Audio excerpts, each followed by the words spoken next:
Magandang umaga, patay magkapatid na bata matapos masunog ang kanilang bahay sa Baseco Compound sa Maynila.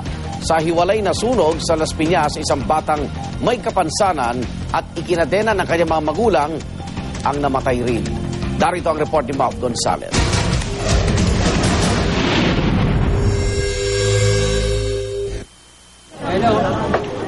Masaklap ang sinapit ng 6 na taong gulang na batang babae sa Las Piñas matapos matrap at masawi sa nasusunog nilang bahay.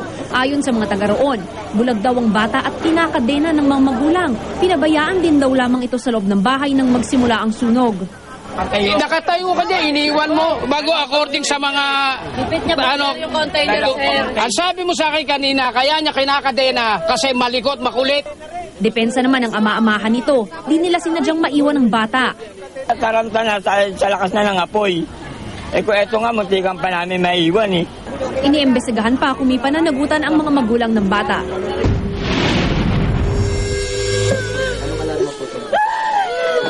Hindi naman makapaniwala ang mga magulang ni Raymond Jr. at Roslyn Colvar na bangkay na nilang aabutan ng mga anak matapos masunog ang bahay nila sa Baseco Compound sa Maynila 1:00 ng madaling araw. Ang dalawang batang may edad na 4 at 7 taong gulang lang ang naiwan sa bahay nang magsimula ang sunog habang nagtatrabaho sa Divisoria ang mga magulang nila. Narinig ko talagang iyak ng bata na mama, mama. Kasi ginagapan ko ang anak niya, hindi ko na talaga kayang makukuha kasi mainit na nga. Hindi sila makalabas-labas kasi ang daanan, hindi kami daan kasi sobrang siksik. Mabilis kumalat ang apoy at natrap ang magkapatid. Yung kabilang pintuan mo, nakasirado yan. Yung kabilang likuran, bukas yan. Alam nila po kasi umalis kami lagi gabi-gabi. Hindi kami nagkandila.